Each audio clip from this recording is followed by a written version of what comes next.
All right, good evening and welcome to another edition of Our Import here on Metropolitan Television. Our Import is proudly brought to you by the Ghana Revenue Authority, GOIL PLC, Serene Insurance, Ghana Link Network Services, and Meridian Port Services MPS. The show is proudly powered by the Ghana Ports and Harbours Authority-GPHA. Our media partner on this journey for a lifetime, as usual, is the Business and Financial Times, the BNFT. If you want to have a grasp of all that transpired on the show tonight, make a date and grab the Thursday edition of the BNFT, and you'll be able to see all that happened here on the show tonight.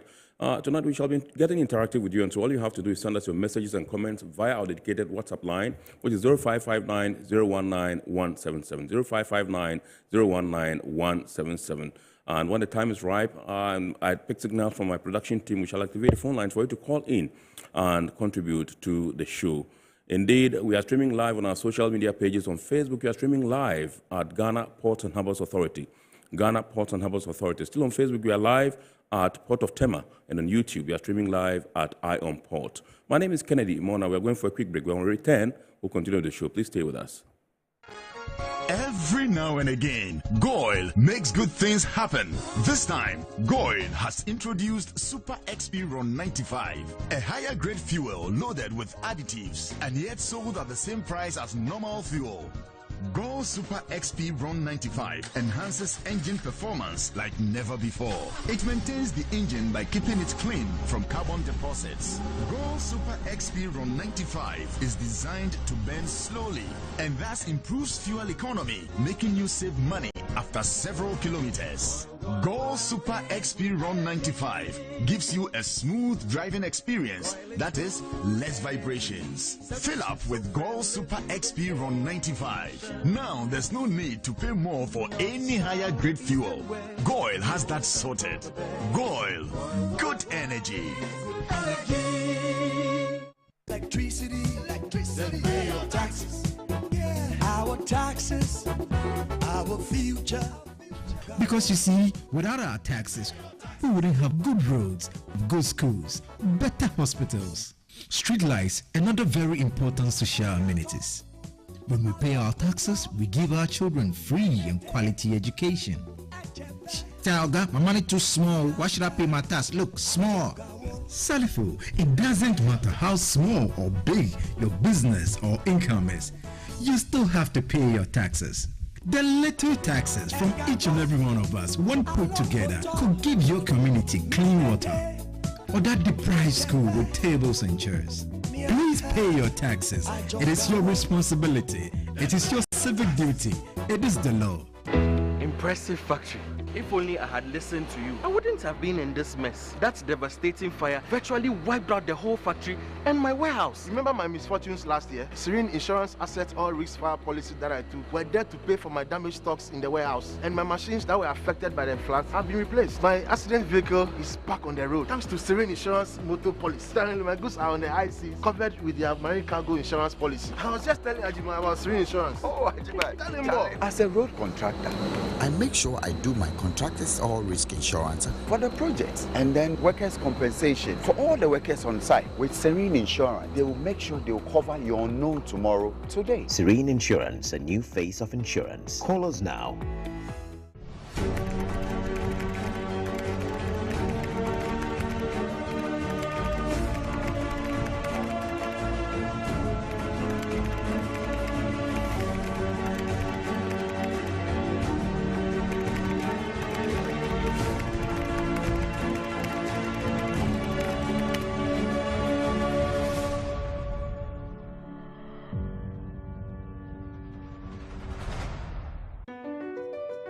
MPS Terminal 3 is Africa's new state-of-the-art container terminal at Tema Port. For manufacturers, agro-processors and traders, the new port means business can be done faster. This infrastructure boost will improve Ghana's port handling capacity, connect more trading routes, and oil the engine of growth for the economy, creating greater opportunities across all sectors as Africa's markets merge and become the largest trading bloc globally. MPS, we connect, you thrive.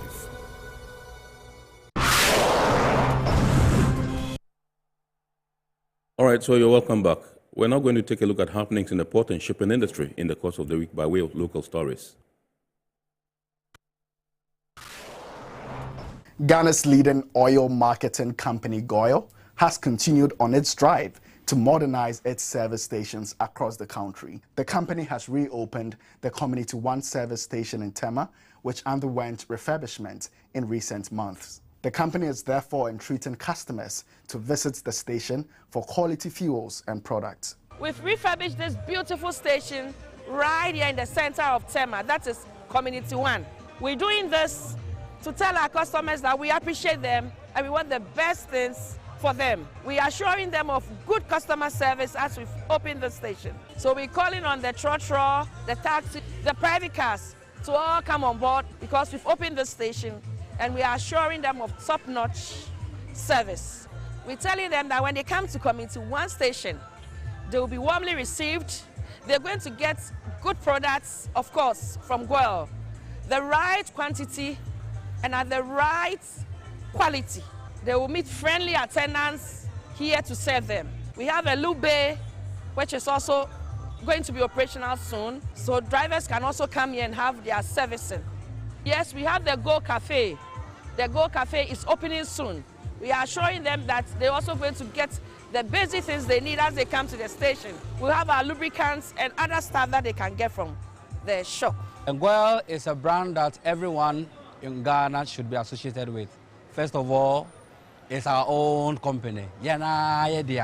Another reason you should be with GOIL is that we are selling RON 95, which is a premium product, but we are giving it to you at the price of the normal super.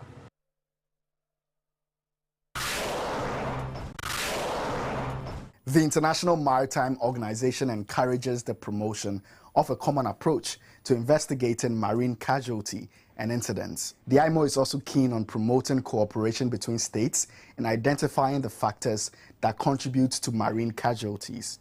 To this end, a 2-week national workshop that builds on best practices in marine casualty and marine incident investigation is ongoing in Accra. Organized by the Ghana Maritime Authority, the workshop seeks to enhance the capacities of personnel to carry out investigations into marine casualties and incidents in accordance with the IMO Casualty Investigation Code.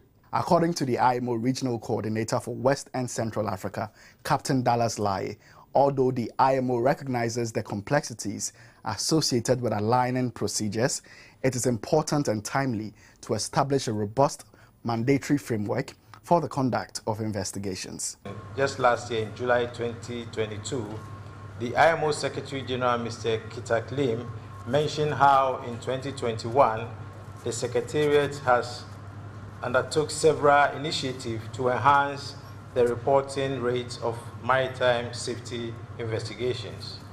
He felt that a more advanced data analysis of casualty and incident data is the next milestone which could hugely benefit in identifying trends and development of risk-based recommendations to better inform IMO's regulatory work and policy development. The Deputy Director General in charge of Finance and Administration at the Ghana Maritime Authority, Yao Akosa Inchi, enumerated some of the works done in Ghana in the area of marine casualty investigation.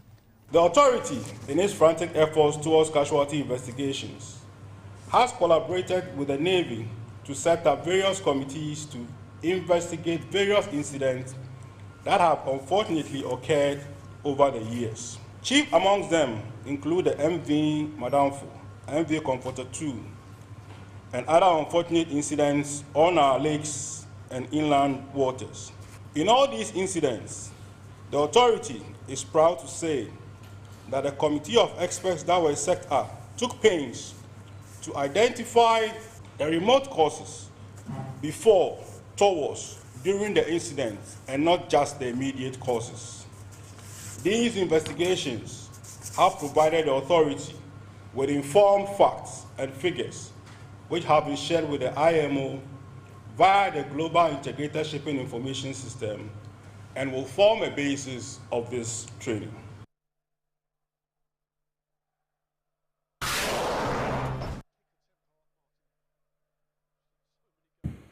All right, so those were happenings in the port and shipping industry in the course of the week. We are now going to take some international port and shipping news.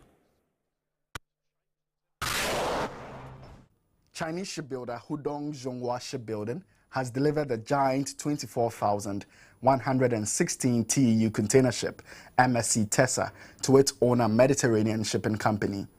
The massive vessel was independently designed by Hudong Zhonghua, and it belongs to the category of the world's largest container ships based on its capacity. The shipyard said that the vessel is actually the largest vessel delivered so far, breaking the record of Ever a Lot, which was handed over in June last year. The giant box ship was ordered for MSC in 2020 as part of a 4-vessel deal worth an estimated $600 million. It comes equipped with a hybrid scrubber, small bubbles bow, large diameter propellers, and energy-saving ducts. The 400-meter-long ship has a deck area close to 4 standard football fields and can carry more than 240,000 tons of cargo at a time. Hudong Zhonghua Shipbuilding said that the second ship from the series has completed sea trials and that the third and fourth container ships are also under construction. The shipbuilder expects all 3 vessels to be delivered before August. A new milestone in the construction of the Icon of the Seas, Royal Caribbean International's first LNG-powered cruise vessel, has been achieved with the start of the first multi-fuel engine at the Meyer Turku shipyard. Said to be the world's most advanced and largest ship with environmentally friendly features, Icon of the Seas has 6 Wärtsilä main engines that can use both diesel and natural gas fuel. The Finnish shipbuilder started construction on the Icon of the Seas in June 2021 and installed an LNG fuel tank in November 2021. The ship was launched on 9th December 2022 and moved to the outfitting dock. Icon of the Seas is Royal Caribbean's first ship that runs on LNG and utilizes fuel cell technology. All right, so those were happenings in the port and shipping industry on the global stage. It's now time for us to take the word of the day. And remember, the word of the day is brought to you so that we can bring you up to speed with the jargons and terms we use in the shipping industry. Today's word is ULCV, that's Ultra Large Container Vessel.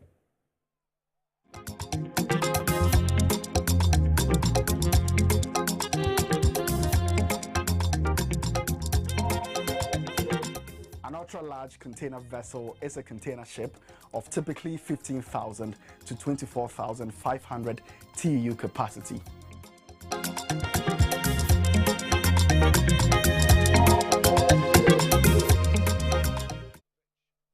All right, so welcome back. We are now zooming into our discussion proper tonight, and tonight our discussions are in twofold. One, we take a look at the operationalization of a new Harbour craft jetty at Terminal 3 of the Maritime Port Services, that's MPS Terminal in Tema.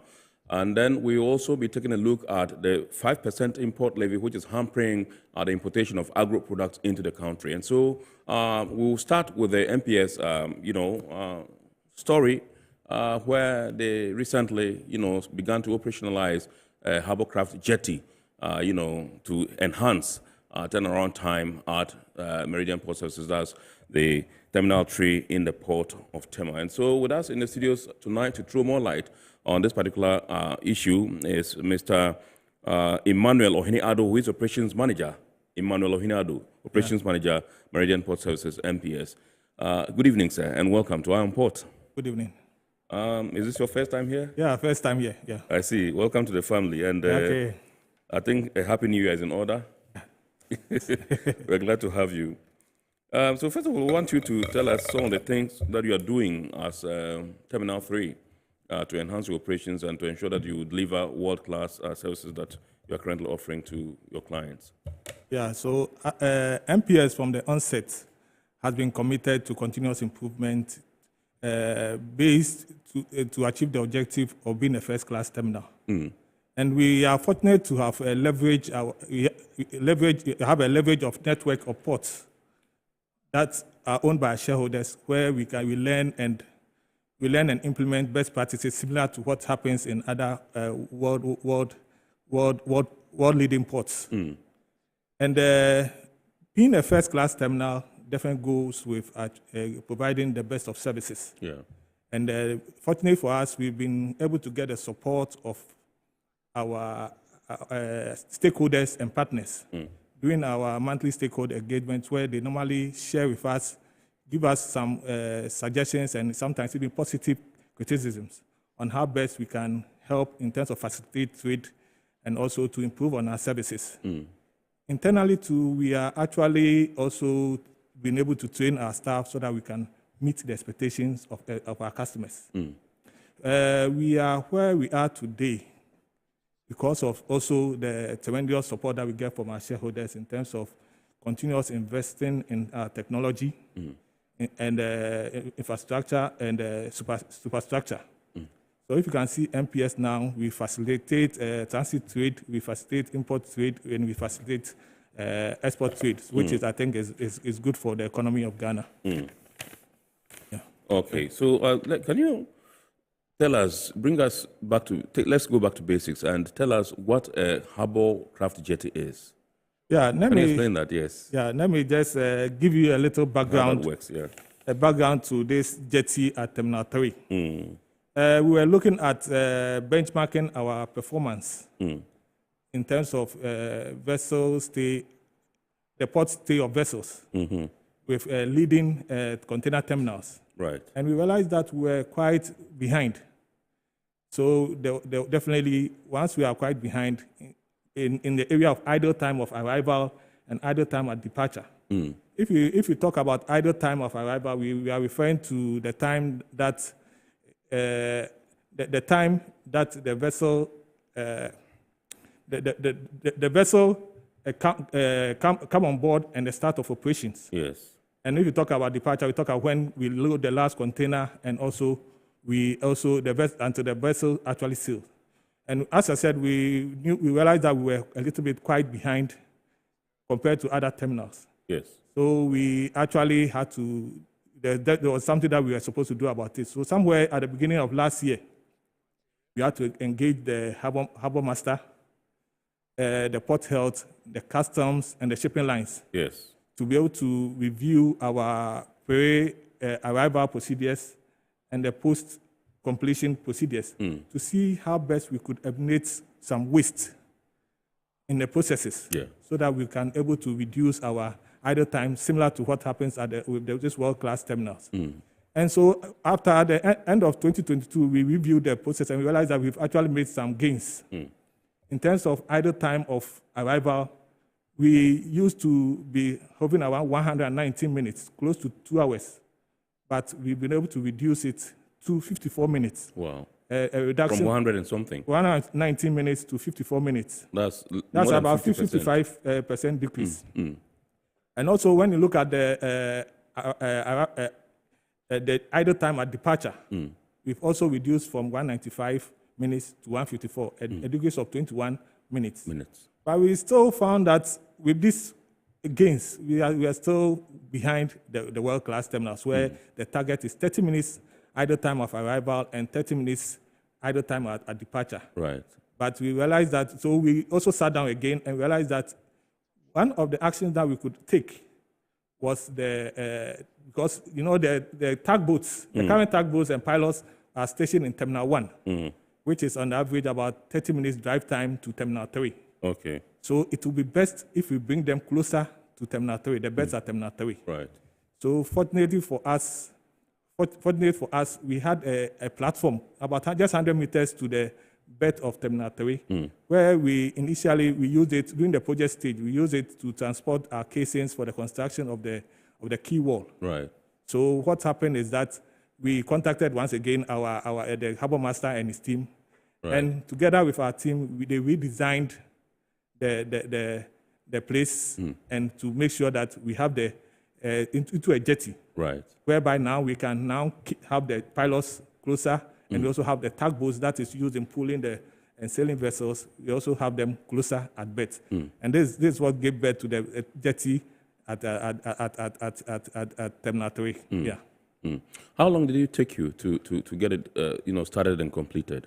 Yeah. As I told you, we actually started this the jetty operations only this 1st of March 2023. Right.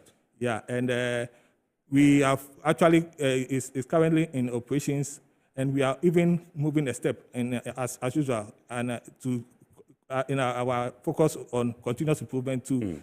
Now we have actually contracting for the construction of another marine building. That will help in terms of, it will bring more facilities for those working on the jetty and also for our operational team. So what are some of the things you are looking to achieve with this new Harbourcraft jetty? What impact do you expect it to make, apart from ensuring quick turnaround time? You gave us a breakdown of the studies you've done, which resulted, the first one in 55%, you know, and then the other in... What impact are you expected to... we actually, we met again some few weeks ago with the whole stakeholder, the team, the Harbour Master and the team, the Port Health, and we actually decided to give ourselves a target that by the end of June, for the idle time for departure, as I said, currently we are about 154 minutes. We want to bring it down to 90 minutes by June, because once we have the jetty closed, we think we can shave a lot of time on it. So if we are targeting to bring it 90, and in June we'll meet again and also then see how we can also bring it down by the end of the year to 60 minutes. To our dream 60 minutes, similar to what happens in the world-class terminal. Yes. And the same thing for the arrival to, as I said, we are currently 54 minutes. We want to bring it down to 40 minutes by June, then 30 minutes by the end of the year. And I know that we've actually, together, when we're supposed to work together, as we have done previously, the last year, we've been able to achieve a lot. Yes. So when we continue with this thing, we'll be able to meet this target. These are targets that is not something that we cannot meet. We will definitely be able to meet. And the second thing is that now we will also have the pilots and the tag masters and all those things closer. So it will help in terms of communication, in terms of speed up all the processes. And we think it will gain on it. And also the last one is that now, the GPHA will not be able to burn fuel from traveling from Terminal 1 to Terminal 3 and vice versa. It will save them a lot of fuel, which I think it also help the situation. Absolutely. All right. So let's take a look at what you've mentioned, world-class terminals on several occasions during your submissions. I just want, which are the names that really come to mind when you talk about the world-class terminal that you are looking at? For which reason you have, decided to operationalize this particular as I said in the beginning, we have, luckily our shareholders, there's a network. We have about almost 66 or more terminals from one of our shareholders, and we also have another, I think, close to about 30 from the others. So, and these are terminals which are cut across the global this, and we have a lot of rankings in terms of KPIs that these top terminals have. So this is what we normally, periodically, we get these reports, and so we look at where we are, and looking at the infrastructure that we have, we want to be part of that league, that top league. So that's why we are always trying as much as possible to at least try and get closer to that. We are working towards that. All right. So can you give us a fair idea of to how you have performed for the first quarter? We are still in March, though. Yeah, if you look at our various KPIs and this, we have quite several KPIs that we normally we work towards. But our key for us, the important ones is the one that concerns the customer, which is like the vessel productivity and vessel productivity and for the yard we have the track turnaround time that we need to do a lot of work on it. Yes, I would like to take this opportunity to show appreciation to our management team led by our CEO, Mohammed Samara, and the staff, both permanent and outsourced, for the role that they played in achieving the targets for last year, and most of the targets for last year. And also, at least for the first 2 months, we realize that we are on course. But I just want to share with you what we actually do at MPS. Right. Yeah, what we do is that we normally engage the staff. We normally engage the staff in setting the targets, whereby we explain to them the reason why we are setting the targets and why we have to achieve the targets and their role they are supposed to play. So what we normally do is that we just bring them together and we definitely agree on the various targets that we have. Secondly, we also then look at what we call the lead measures or the actions that we need to take to be able to achieve those targets. And sometimes we give them the room and they list a lot. The staff themselves list a lot. Maybe we can have 10, but normally we bring it down to about 2 or 3 most critical ones. Yes. So that then we focus and make sure that we are able to achieve work on with those actions to achieve the targets.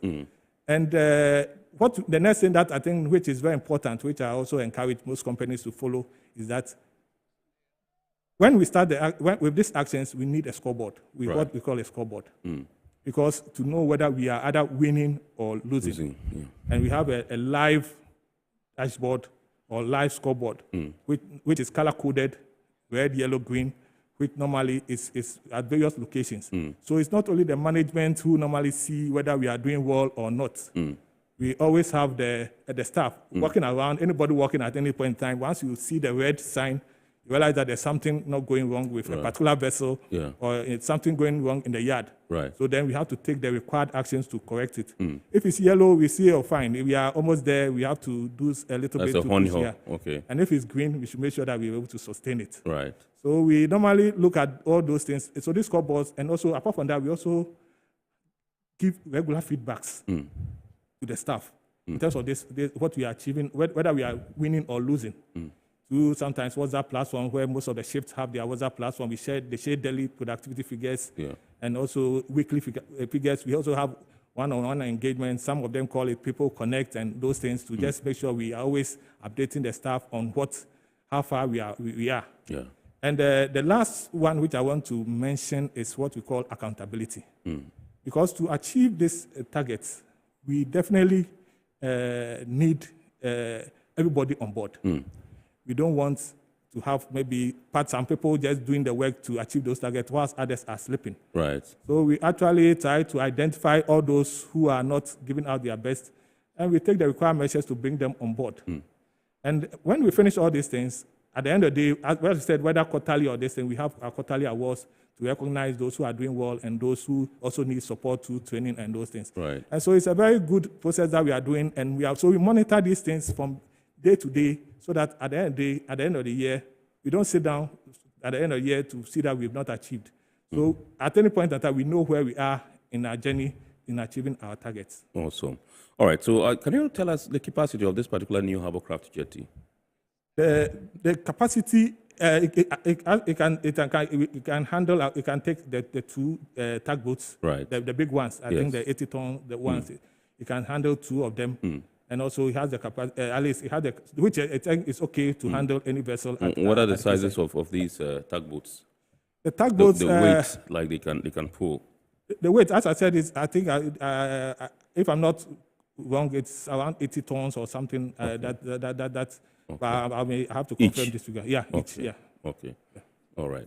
Okay. So let's take a look at what MPS is doing in terms of green shipping. You mentioned world-class terminals, and most of the world-class terminals these days are, focused on going green in terms of shipping. Is there anything you are doing as? Yeah, it's quite interesting because this discussion I know is going on how best we can make good use of other renewable energy and in terms of efficiency in fuel and this thing. Yeah, but the good thing is that for MPS, we have most of our equipment run on the ECG. That's electricity. Our STS is powered by ECG. We have RTGs. We do not run on diesel. And we are also looking at even our operational vehicles. We want to make the operational vehicles. We want to start using electric vehicles for operations. I think we tested some few weeks ago. And I'm sure by the end of the year we may have one or two in our fleet. In the medium term, we are also looking at even the terminal trucks. We are looking at having terminal trucks powered by electricity. So that we will be using enchanting containers within the terminal. So these are some of the things that we are actually looking at, and to also in terms of this green. All right, this is Agro-Input here on Metropolitan Television, and we are having our first topic. Like I said in my intro, we are having a twofold discussion today. And today we're taking a look at the operationalization of a Harbourcraft jetty at MPS Terminal 3, and we're also taking a look at the impact of the 5% total import levy on the supplies of agro-inputs in our country. And so Mr. Emmanuel Adu is the operations manager at Meridian Port Services MPS, and he's the one we're having our first leg discussion with this evening. let's go digital now. I just wanted to tell us about the digital infrastructure that you have deployed at MPS Terminal 3 and how that is helping you attain your goals.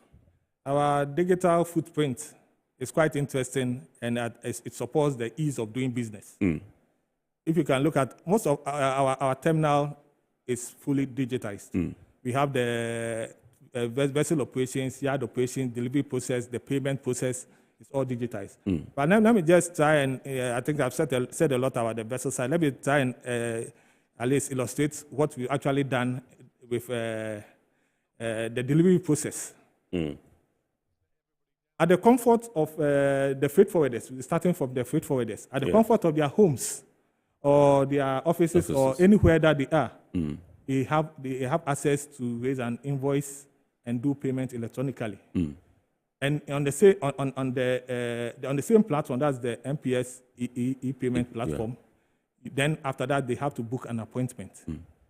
Booking an appointment, because every truck that has to come to MPS has to actually have an appointment. Right. And on the same platform, they book appointment by linking the container that they want to pick. They link a registered truck on the platform, and also a registered driver. And they also now decide on when or the time, the appointment that they want to actually let the truck in to pick the container. Right. So after that, the truck then moves to the gate, and the truck is actually identified by a RFID reader. RFID, what does that mean? I normally explain the RFID similar to what we have on the motorway, those who have pre-made ones, yeah, so that once you recognize the truck, the boom's open, and for you to enter. Right. Yeah, so, and then the drivers too are also verified by their biometric details, that is their fingerprints. Okay. After that, then that's when the boom is open and they are allowed to enter the port. Yes. But before they get to the terminal, they go to, if they are come to pick containers, they go to what we call an optical character recognition, where it takes pictures of the container and the truck. It helps in what we call audit trail, or it helps also in investigations, doing damages or anything that a theft or any other thing that happens. Yes. So after these drivers have to drive, the truck have to drive through, and these pictures are taken. Then later it moves to what we call a pre-gate. A pre-gate is just, it's like a traffic light with red and yellow. Yeah. Whereby when you get there and it's green, that means you've actually gone through the initial process, the port in-gate process. You've gone through, if possible, if it's export, you've gone to the scanner. If it's for import, you've gone to the OCR and you successfully. Right. If it's green, it opens, then it shows you green, then the boom opens, then that means you are ready to enter the terminal. Right. Once you get to the terminal, you get the terminal in-gate, there's an automated ticket that is generated. So they're telling the driver which location in the yard is supposed to pick this container. That's for import, and if it's for export, which container, where it's supposed to drop that export box. Yes. So he picks it, then he moves to the yard. In the same time, the information also goes to the yard equipment, telling them, giving them instruction on what container they are supposed to load on the truck, if it's for delivery, and also if it's export, with how to drop out the container. After that, these trucks then just go to another OCR outgate and then exit the port. Yes. You see from what I've said that it's a very seamless flow with no human interaction or intervention. Yeah. And actually, based on this, we've actually gotten some very positive results. Because for example, export, it takes an average of 15 minutes from terminal in to terminal out. Okay. And for import, maximum 15 minutes. A truck comes in, we load it, and also goes to the terminal out or to the common user area. Right. And these are some of the benefits that I think, and I think these benefits cuts across even the vessel distance. But as I said, these are some of the benefits that I encourage all our colleagues, companies to try and go for, because it helps in ease of doing business and tends to speed up issues, and I think it's very effective for their success. Okay, I was just figuring out the RFID and it's radio frequency identification. Yeah, radio frequency. I just checked it out. Okay. All right, so let's take a look at your meeting your target, productivity targets for the year 2021. Are there any early indicators, and are you sure you're on target to meeting them? I think as I explained earlier, we are actually, based on the actions that we've taken in terms of this, and we are actually on target, and we are monitoring it very well. And we can see quite a number of greens in it. Although it's not, we still have some few ones that we still have to work on. Okay. So, but in terms of productivity, we've seen quite a good improvement on it. We are also monitoring, as I said, that one of the key things that we want to push is this idle time of arrival and departure to be able to make us very attractive and make sure we are able to help the shipping lines at least turn around their vessels on time. Yeah. So I think we are on track. We are on track. We are on track. All right. So going forward, looking into the future, are there any plans or development at Terminal 3? Yeah, I think we have, I can mention about 3. The first one is human capital development. You know, we need to improve on the human capacity. Right. And so virtually all the staff are going to a training called a lean program. Yes. And in the lean program, there's what we call problem-solving skills. Okay. And we actually want to change the culture of the staff, because sometimes you always have the staff coming, identifying problems and coming to the manager and come and dump the problem on the manager or drop on the desk of the manager, expecting the manager to find the solution to it. We actually want to change that concept. Want to encourage them to also be problem solvers. Yeah, so we want to encourage them to. So what we are now doing is that now when you identify a problem, you have to get some 1 or 2, 3, 4 colleagues, put yourself in a team, and try and determine whether the problem is actually a problem by doing what we refer to as Gemba. That means you are going on the field yourself to just ask questions to see whether it's actually a problem. Gemba, yeah. So once we determine the problem, then you have to find out the root cause by what we sometimes refer to as the 5 why. How to ask the various whys until you get down to the root cause. Why won't you share with us what the Gemba is? Gemba that should be GEM. In terms of but it's just it's a Chinese. It's about just moving to the site. Okay. Then moving to the site to see for yourself, to verify what yourself. The issue is. Okay. What the issue is. Okay. That's what we refer to as Gemba. Okay. You walk to the site. You don't sit in the office and you work to where the problem is, and sometimes take about a day, 2 days, week to observe what actually happens, interact with the people on the ground, then for you to actually see what exactly the problem is. Yes. Yeah. So after doing that, as I said, then based on that, after determining the problem and getting the root cause, now you also have to recommend what we call solutions or countermeasures. And this is something that you always have to then also do. Recommend and also see to the implementation and sustainability. Because we leave it at the team, but we have some coaches around who are helping them using the tools that we've actually learned in terms of going through the procedure. Yeah. So at the end of the day, then we see if the project actually is very successful and achieving some results, we also recognize them. But I can say that since we started somewhere last year, we are getting some good results. And I believe when we're able to this year, next year, if we continue this process, I think we'll be able to have a terminal where we'll resolve most of the problems, which will definitely be to the benefit of our customers.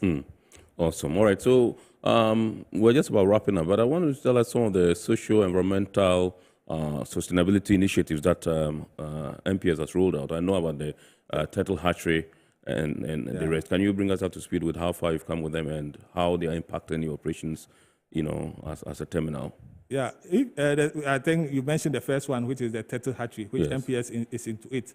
And we know the importance of the turtles because from the little understanding I know, they form sometimes as an umbrella to protect the fish from predators. And I think I'll just encourage everyone to visit our project site, our turtle site in Pram. Because honestly, when you go there, it's quite interesting how you see how the eggs are buried. You see how the hatchlings are moved, are moved to the sea and those things.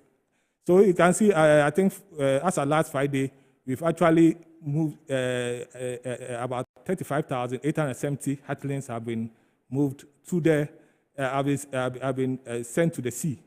And that experience is quite a good one. And I don't want to say much, but I will just say that anyone who is interested can visit our site and and there's to see for himself. It's a nice thing that is going on there. Okay. Yeah.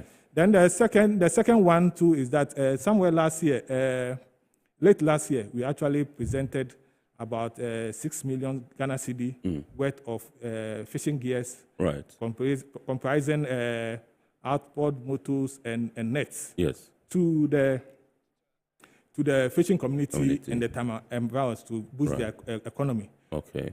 We are not only leaving it there, we are also started a process of training the youth in the community in other alternative professions. Right. Like, and we are still considering the programs, some like welding, fabrication, and food preservation, and etc. And these are some of the things that we are also doing. And we hope that maybe somewhere this year, this thing will actually be done. Okay. All right.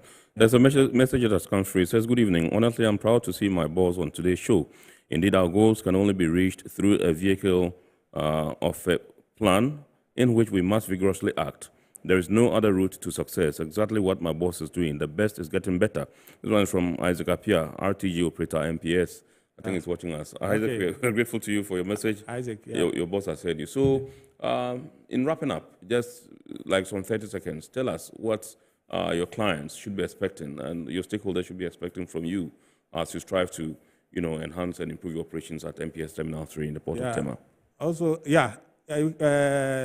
what we want to actually do is that as I said, we are striving to be a hub in the West, in West Africa, so that we go to support this African continental free trade, and also be the first port of call in Tema, first port of call, and also create some connectivity for feeder vessels to other parts of Africa. Right. This is our vision of what we want to actually do. And you can see that we've actually have a platform where we've actually created a lot of connectivity. It's not only that, you can see that now the shipping lines have connected to us, and I believe they are actually striving. Yes. We have the importers have also connected, they are striving. We have the exporters have connected, they are striving. Right. As our motto says, we connect, we strive. Yeah.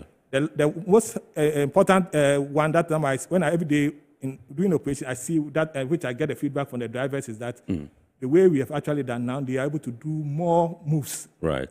Because the truck drivers now, they can do many moves than what they used previously. Right. And so that's one thing when I see, I become very happy. Absolutely. But before I end, I would like to take this opportunity to say a big thank you to our shareholders, our landlords, that's GPHA, for the other authorities, FDA, GSA, customs, our shipping lines. We want to, on the support that they've actually given us in MPS, I will encourage that they continue to give us that support. And I know together, when we work together, we'll be able to boost the economy of Ghana and make Ghana a better place for all of us. Thank you very much for the opportunity. Awesome. Thank you very much. Mr. Emmanuel Hinado is the Operations Manager at Meridian Port Services, MPS, Terminal 3 in the Port of Tema, bringing us up to speed with the operationalization of a new harbour, craft jetty that's currently being operated by Terminal 3 and MPS. We're grateful to you for coming, sir, and we hope that as and when we extend an invitation, you'd oblige us. Thank you. Thank you very much, and have a super week ahead. We're going for a quick break. Viewers, when we return, we'll jump into our second discussion. Please do stay with us. Every now and again, Goil makes good things happen. This time, Goil has introduced Super XP Ron 95, a higher grade fuel loaded with additives and yet sold at the same price as normal fuel. Go Super XP Ron 95 enhances engine performance like never before. It maintains the engine by keeping it clean from carbon deposits. Go Super XP Ron 95 is designed to burn slowly and thus improves fuel economy, making you save money after several kilometers. Go Super XP Run 95 gives you a smooth driving experience that is less vibrations. Fill up with Go Super XP Run 95. Now there's no need to pay more for any higher grade fuel. Goil has that sorted. Goil, good energy. Electricity, then pay your taxes. Our taxes, our future. Because you see, without our taxes, we wouldn't have good roads, good schools, better hospitals, street lights, and other very important social amenities. When we pay our taxes, we give our children free and quality education. Tell God, my money too small. Why should I pay my tax? Look, small. Salifo, it doesn't matter how small or big your business or income is. You still have to pay your taxes. The little taxes from each and every one of us, when put together, could give your community clean water or that deprived school with tables and chairs. Please pay your taxes. It is your responsibility. It is your civic duty. It is the law. Impressive factory. If only I had listened to you, I wouldn't have been in this mess. That devastating fire virtually wiped out the whole factory and my warehouse. Remember my misfortunes last year? Serene Insurance Asset All Risk Fire policy that I took were there to pay for my damaged stocks in the warehouse. And my machines that were affected by the floods have been replaced. My accident vehicle is back on the road thanks to Serene Insurance motor policy. Currently, my goods are on the IC covered with their marine cargo insurance policy. I was just telling Ajima about Serene Insurance. Oh, Ajima, tell him more. As a road contractor, I make sure I do my contractors all risk insurance for the projects and then workers' compensation for all the workers on site. With Serene Insurance, they will make sure they will cover your unknown tomorrow today. Serene Insurance, a new face of insurance. Call us now.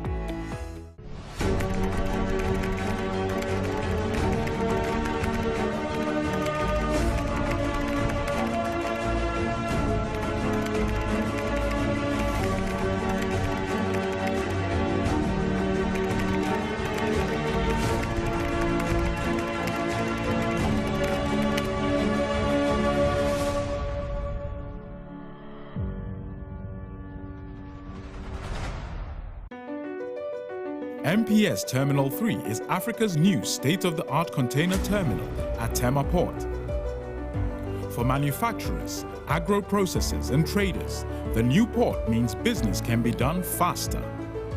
This infrastructure boost will improve Ghana's port handling capacity, connect more trading routes, and oil the engine of growth for the economy, creating greater opportunities across all sectors as Africa's markets merge and become the largest trading bloc globally. MPS, we connect, you thrive.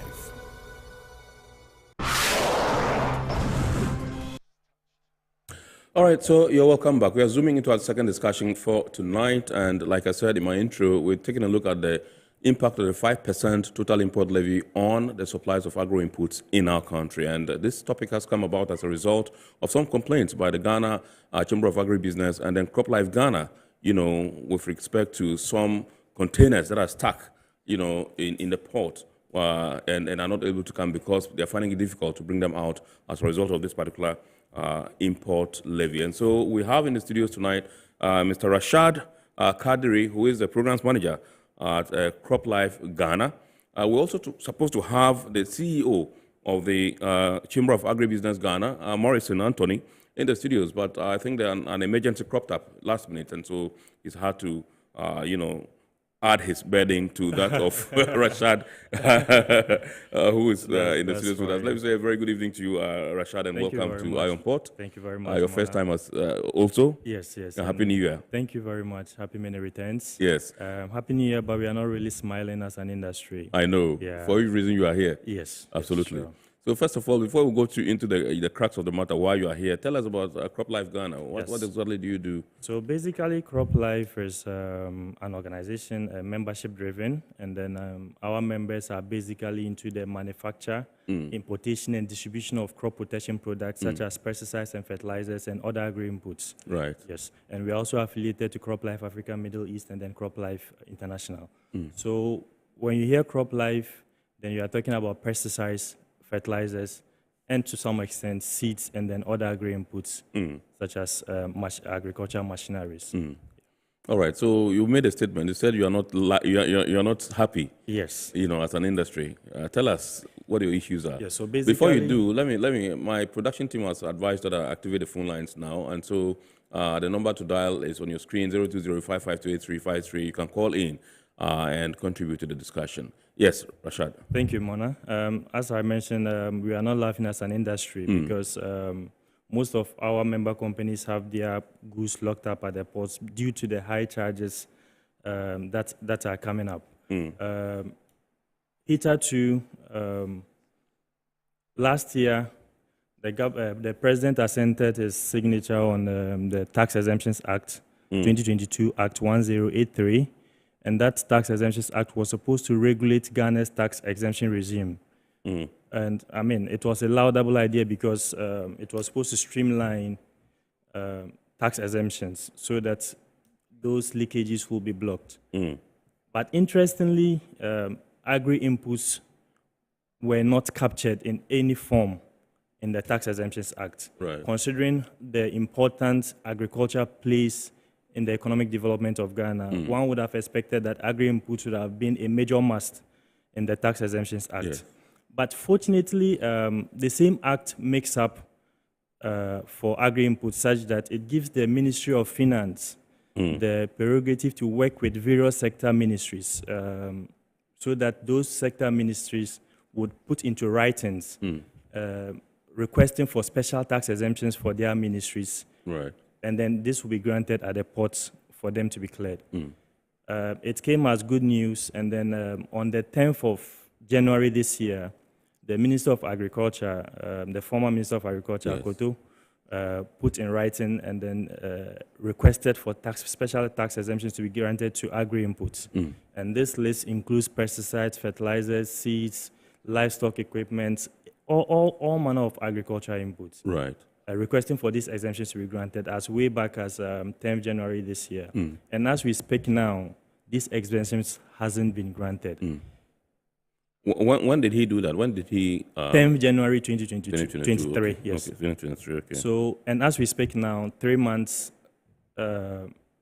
plus, these exemptions are not granted. And the thing about this is that whilst these goods are stuck at the ports, they are attracting high interest cost, demurrages, yes, and other costs at the port.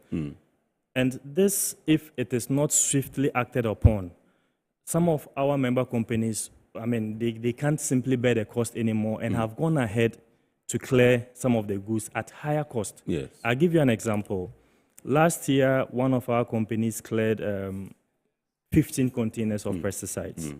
And the total tax amount was about 64,000 that he paid. Right. This year, without the tax exemptions, he's not even importing 15, he's importing 10 containers. And he's paying close to 442,000 Ghana cedis. That's huge. It is. That is huge. And for me, talking about food security is going to be affected. Yeah. Last year, I take it back to last year because that is the base year. When we started off the year, January, February, a bottle of pesticide, for instance, started off the market with about 20 Ghana cedis. And even with the tax exemptions, before we closed the year, that same bottle of pesticide hit close to 60 Ghana cedis. Right. Partly due to the currency fluctuation, as we all were aware. Yes. So even with exemptions, look at the trend of prices for last year, from 20 cedis to 60 Ghana cedis. Now, if our companies are going to clear these same products at very high cost, what is going to happen to the cost of inputs? At worst, if government doesn't hear our plea, our companies will have no option than to pass on the cost to the ordinary farmer. Sure. And when it goes to the ordinary farmer, how many of them can purchase these inputs? So that is why I said we are not laughing. It is a call we are making on government to, as a matter of agency, the Ministry of Finance, to grant those tax exemptions to agri-inputs, considering the fact that agriculture plays a very vital role in the economic development of Ghana. All right, so as it stands now, it means the directive of the former Minister for Agri was to the Ministry of Finance to grant the tax exemptions. Yes. And since he did that, you said on the 10th of January, have you made any follow-ups to ensure that we've actually made follow-ups. And hitherto, it was the same process where the ministry will have to write to the Minister of Finance to grant those tax exemptions. And usually it will take less than 2 weeks for these exemptions to be granted so that it doesn't attract those demurrages and other costs at the ports. Now we've made follow-ups. We've even gone as far as writing petitions to the Speaker of Parliament. We've met with the chairperson of the Parliamentary Select Committee on Agriculture to drive home our plea.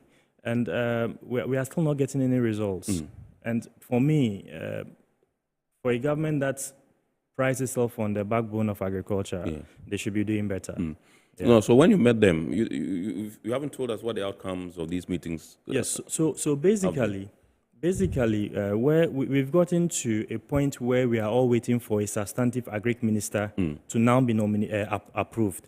He's gone through the vetting processes, and then we are now all waiting for him to be approved. Then he will be the focal person to drive home our demands.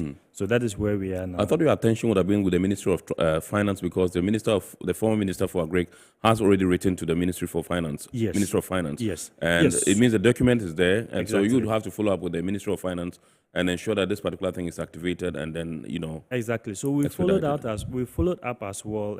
As I said, we've written petitions to the Ministry of Finance as well for a hearing, for them to push for the exemptions to be given. But as it is now, we've still not had any results. So what's the next line of action with respect to this particular tax exemption that you are waiting? So, and are the indicators? Are there indications that if these tax exemptions do not come, the goods are still going to remain there, stuck in the ports? Or you think that your members might want to go and then clear them, at that high cost that you are saying? In order just that they beat the demurrage and they don't pay demurrage and avoid all additional costs. As I mentioned, they've already incurred a lot of cost bringing in these products to the shores of Ghana. And it's not easy bringing in even one container of an Agro-Input. The cost involved alone is something else. So they can't also just sit down, fold their arms, and wait till whilst the products are still attracting more demurrages. So some of them, as I mentioned, are going ahead to clear. And in the worst case scenario, what they can do is to pass on the prices to the ordinary farmer. And then we are going to have serious food security implications in this country. Okay. All right, let's go into the phone line. So I understand we have Steve who is calling us from the Eastern region. Good evening, sir. Hello, Steve. Good evening.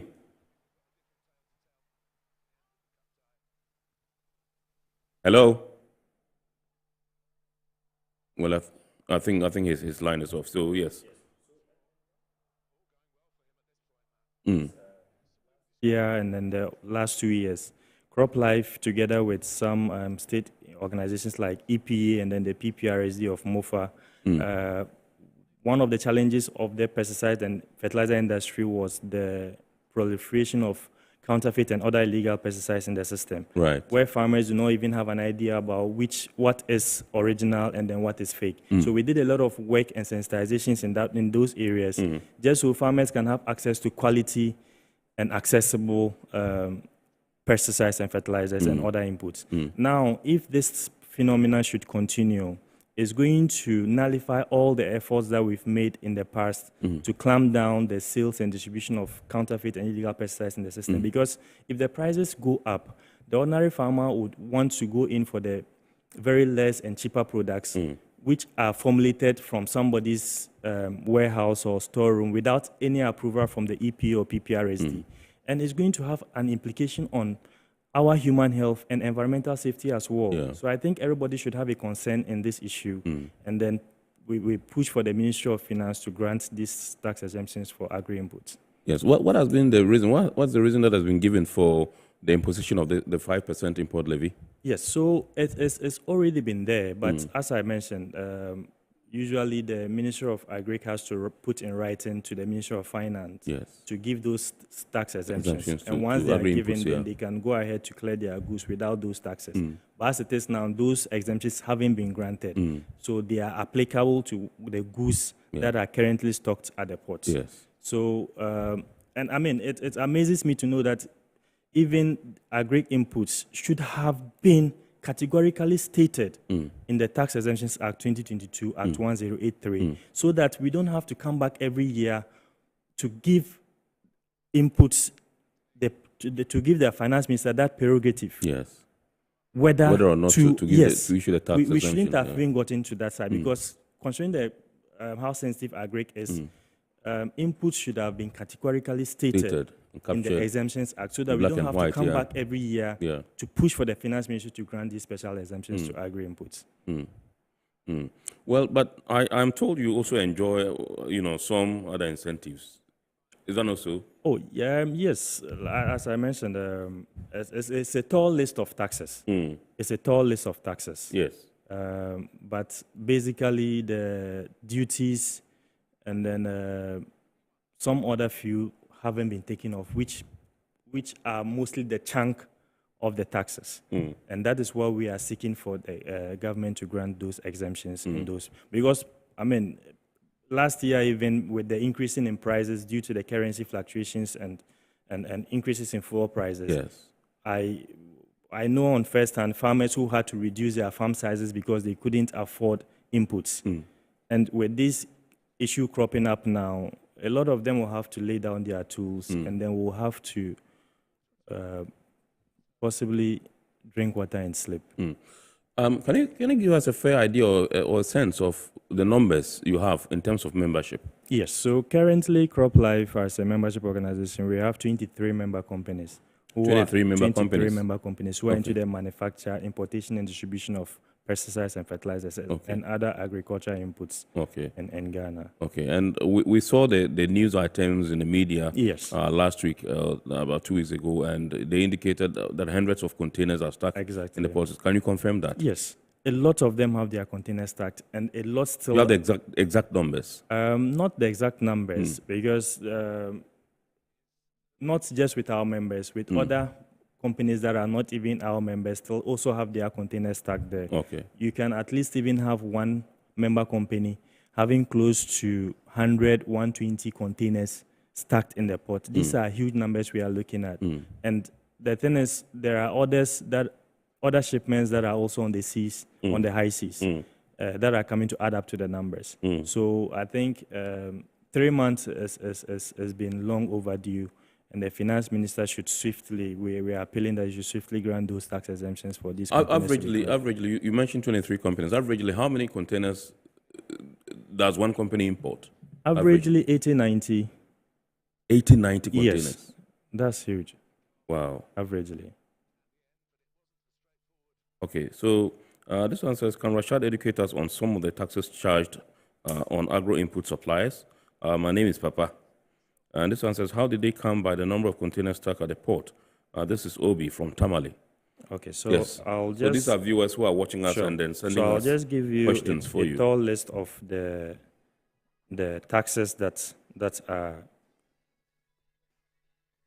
Because that's the first one. Sure. Can Rashad educate us on some of the taxes charged on agro-input suppliers? We are looking at customs duty, VAT, Get fund charges, net VAT, COVID-19 levy, special import levy, and other levies under the Exemptions Act. You pay all these? Yes. So our companies pay all these taxes. Okay.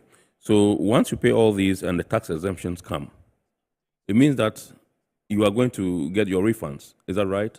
Yes, so that is what we are also looking at, because sometimes with the way government machinery is, once the monies get into government coffers, it's difficult to bring these monies back to our companies in terms of refund. So we are still engaging, as I said, with the Ministry of Finance and then the Ministry of Agric to find a solution to this so that all those members that have gone ahead to clear their goods after the 10th of January will be subject to refund.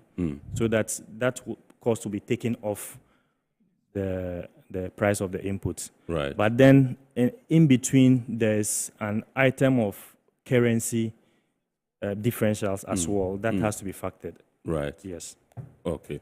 This one says, how did they come by the number of containers stuck at the port? That's from Obi, who is watching us from Tamale. Yes. So as I mentioned, our member companies, we know on averagely how many containers they bring in a year for distribution. Yeah. Okay, but in this particular instance, your members have not written to you or have not come to you with the numbers that they have in the port, awaiting the Finance Ministry's release of the tax exemption, issuance of the tax exemption. Yes. So not all of them have their goods ready at the ports. The few that we have, we have their numbers. And as I mentioned, the average is about 80, 90. And we have close to, as it stands now, close to 13, 14 companies whose goods are currently at the ports as we speak. And others are still on their way. So I'm just playing the devil's advocate. Yeah. If this tax exemption doesn't come, what does that mean for food production in our country? If it doesn't come, the soon, government's own planting for food and jobs, the jobs aspect is already taken up because the youth that you are asking to go into agriculture are really going to shy away from productivity. Cost of production is going to reduce. Farm sizes are going to reduce. Generally, there's going to be food insecurity in the country. Have you engaged the new minister or the minister designate? Not yet, but I have made attempts to engage him. But because he hasn't been approved yet, he doesn't want to make any commitment. So he's asked that we should hold on once he's approved. Then we can go ahead to meet with him. Who's the minister? Brian Achampong. Yes, the Honorable Brian Achampong. Okay. Yes, okay. And as I mentioned, so we are also working through the Parliamentary Select Committee on Food and Agriculture for now, and I've had several engagements with the chairperson of the Select Committee on Food and Agriculture, and I'm sure once Brian Achampong is being given the nod, he will be the focal person to drive on this demand. Yeah. Okay, so there are those who believe that you enjoy these exemptions and that still does not reflect on the price of inputs on the market. This one is sent in by Susie in Tema. She says, if they take these exemptions, I wonder if the suppliers make it reflect on the market. Oh, definitely. As I mentioned, last year, as I did indicate, we started off the year with a bottle of glyphosate, for instance, going close to 20 Ghana cedis. But for the depreciation of the Ghana cedis and then fuel charges, that also hampered the cost, and then it rose up to 60 Ghana cedis. So there were other external factors that made input prices go up, not just these exemptions. Yeah. Okay. All right, so can Rashad give us a fair idea of the kind of goods stuck at the port, the ones he's talking about? Is it the crops or what exactly? Yeah, so we are looking at pesticides, fertilizers from where I sit. Yes. And then we've had complaints from the fisheries associations as well, who have their fisheries equipments, and then the livestock Peasant Farmers Association, who are also complaining about livestock equipment being stacked at the port. But from where I sit, we are more particular about the pesticides and fertilizers that are stacked at the port. Pesticides and fertilizers. Yes. Okay, so it means if these fertilizers do not come out, those that are in the farms, it means that the crops may die. Exactly. Or they will not survive. And you know the nature of agriculture in Ghana, it is timely and seasonal. Yes. Once you miss the rains, then it's going to affect productivity at the long run. So we are time pressed. Yes. And to borrow the words of Nana Akufo-Addo, we are also in a hurry. So the Ministry of Finance should do well to act on the letter that was dated the 10th January and grant those tax exemptions for these agri-inputs to be cleared. All right, so we are in the studios with Mr. Kadri Rashad, who is the programs manager for Crop Life, and they have their members whose goods or inputs have been stuck in the port because of the introduction of this 5% import levy, and they've received a letter from the Ministry of Agri. The Agri Minister has written to the Ministry of Finance urging the ministry to give them the tax exemption that they need to clear the goods at the port. And this has fuel economy, making you save money after several kilometers. Gold Super XP Run 95 gives you a smooth driving experience that is less vibrations. Fill up with Gold Super XP Run 95. Now there's no need to pay more for any higher grade fuel. Goil has that sorted. Goil, good energy. Electricity, then pay your taxes. Our taxes, our future. Because you see, without our taxes, we wouldn't have good roads, good schools, better hospitals, street lights, and other very important social amenities. When we pay our taxes, we give our children free and quality education. Talga, my money too small. Why should I pay my tax? Look, small. Salifo, it doesn't matter how small or big your business or income is. You still have to pay your taxes. The little taxes from each and every one of us, when put together, could give your community clean water or that deprived school with tables and chairs. Please pay your taxes. It is your responsibility. It is your civic duty. It is the law. Impressive factory.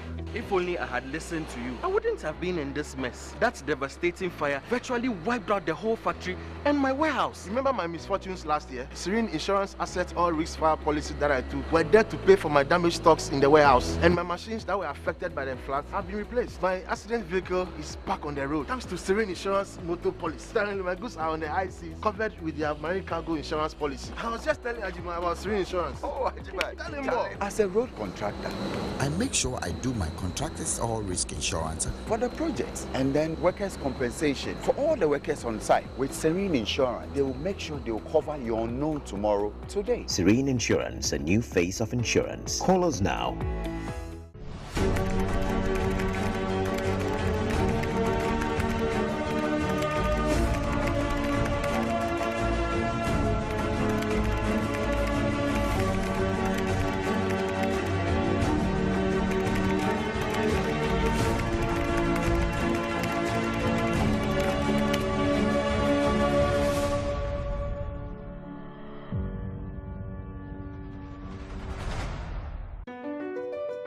MPS Terminal 3 is Africa's new state-of-the-art container terminal at Tema Port. For manufacturers, agro-processors and traders, the new port means business can be done faster. This infrastructure boost will improve Ghana's port handling capacity, connect more trading routes, and oil the engine of growth for the economy, creating greater opportunities across all sectors as Africa's markets merge and become the largest trading bloc globally. MPS, we connect, you thrive.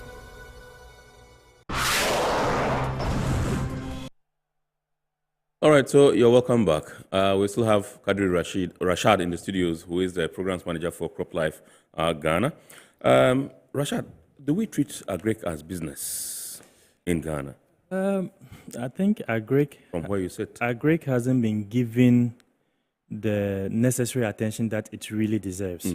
Because elsewhere, when you talk about a farmer, even a peasant farmer, he can boast of 3 square meals and some basic assets or some basics that can be used to possibly determine his standard of living.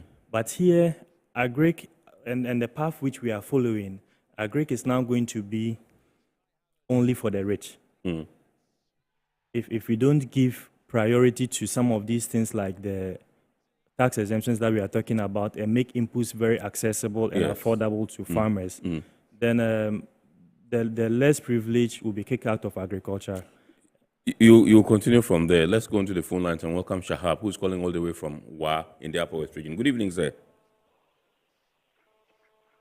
Hello. Hello, Shahab. Good evening. I think we're having challenges this evening. His line is also dead. And when they get him, I'm sure he would call back. Yes. Yeah, so I think it's about time that we put a lot of priority and emphasis on agriculture, agric. For instance, our base rates for I think. Okay. Sorry. Yeah, Shahab, good evening, sir. Good evening. Katuma. Hello, good evening. Good evening, Shahab. Hello, good evening. I can hear you. We can hear you, Shahab. Please go ahead. Hello, good evening. Good evening, Shahab. Good evening. I'm fine. How are you?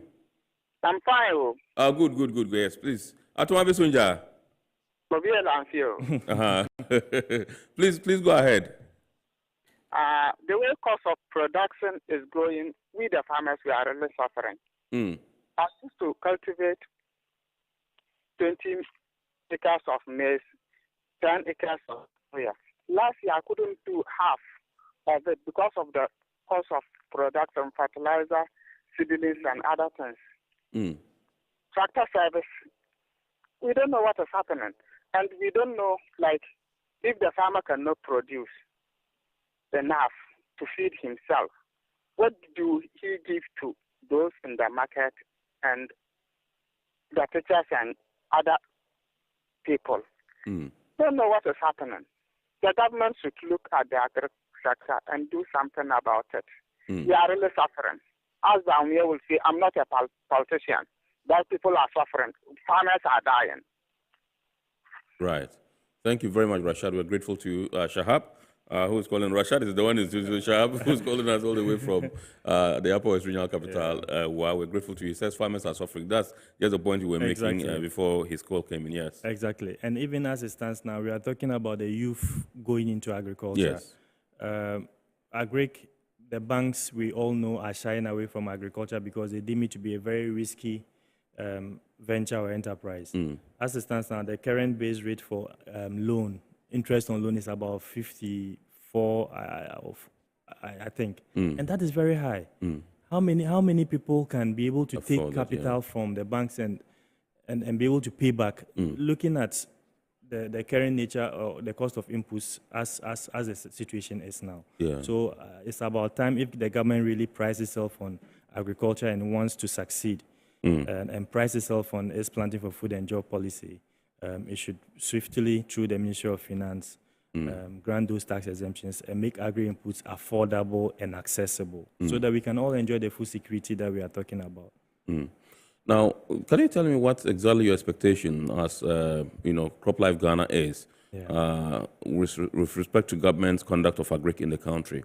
What do you expect to see that we can look back and say we have a thriving agric industry in the country? Yes, so the first and foremost is to create an enabling environment. Yes, enabling environment. Let's pick Alex from Kumasi and then we return. Good evening, sir. Alex. Good evening. Yes, sir. Agriculture now, what can we say no? Say again. Agric now, what can we no? Yes. This time, a friend is saying cocoa set a hono. And you might of course what cocoa na wood this time. Okay. Cocoa na wood this time. You who say no now, but the good snow said the hill. Ni na ewu. Ye call me call hot and ra coffee me cocoa. Ewo wasano ha. Cocoa ho na ewu this time. Nti yɛ government na wɔn hwɛ ma yɛn sɛ ɛda sɛ nnuro no na wɔn de gu so na ɛnyɛ ɛna ɛmmoa koko na wɔn ayɛ hu na agri sector nso no koko sector nso yɛ hu sawa de se a betumi ayɛ nneɛma ɛkɔ bɔ ne paa. Okay. Alex CP, thank you very much indeed. He's talking about the cocoa sector. So I'll just add something to what Alex is saying. Basically, one of the challenges that we've realized that is facing our local farmers is the irresponsible use of these pesticides and fertilizers. CropLife and our member companies has taken it as a priority to do a lot of stewardship, to train, educate and sensitize farmers on the safe and responsible use of these pesticides and fertilizers. Right. When used correctly, you can have the maximum benefit. Right. So sometimes it's about the irresponsible use of these pesticides and fertilizers. Yes. Farmers sometimes do not know how to use the recommended doses and are not able to even read what the indications are on the pesticide labels. Right. Some of them apply because a friend has asked them to apply same because it's worked well for years on a different crop, and they just go straight forward to to apply. So I would recommend that they should get in touch with either CropLife or even the nearest extension agents. Absolutely. Yes. In their districts, so that they are trained. These people are well trained as well to train to advise them on how to use these pesticides and fertilizers,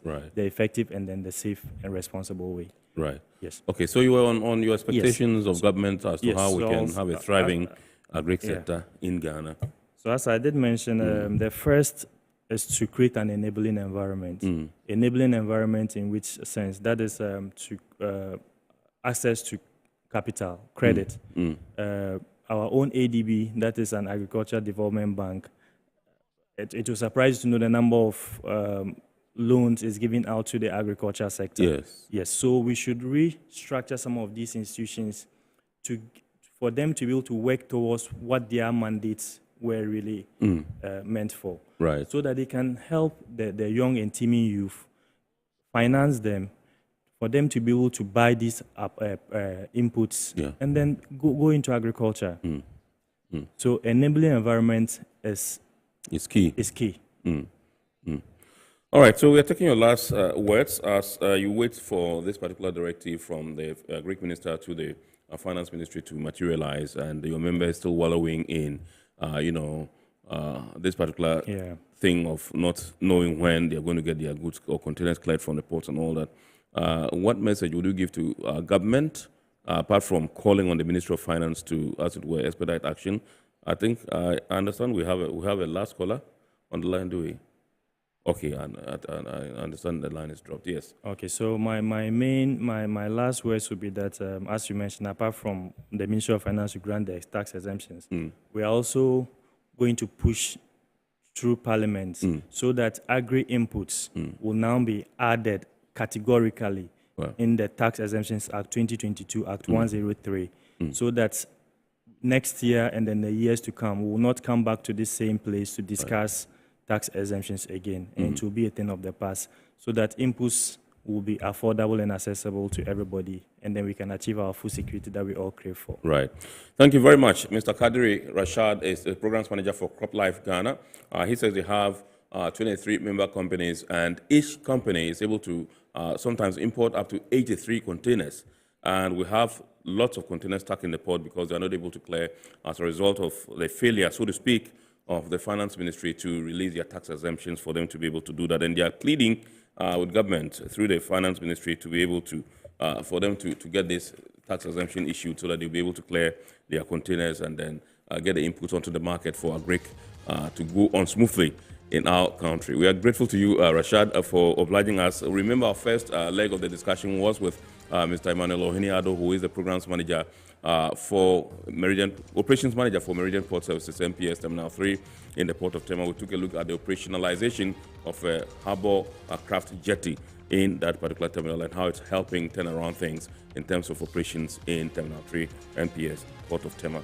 Thank you very much, Rashad, for coming. Thank you very much. And we're grateful to you, and we hope that when issues come up, we'll always, discuss and then throw them into the limelight for the necessary actions. Most definitely. Thank you for having me as well. Yes, viewers would like to say thank you to our sponsors as Ghana Revenue Authority, GOIL PLC, Meridian Port Services, that's MPS, Serene Insurance, and indeed Ghana Link Network Services, operators of icons in the port. Remember, the show is powered by the Ghana Port and Harbours Authority, and don't forget to watch the abridged version on Wednesday at 8:30 p.m. on Ghana Television GTV. My name is Kennedy Mona. God willing, next week we shall bounce back with another wonderful edition of Eye on Port. Have a super week ahead and keep watching the rest of our programs. Good evening.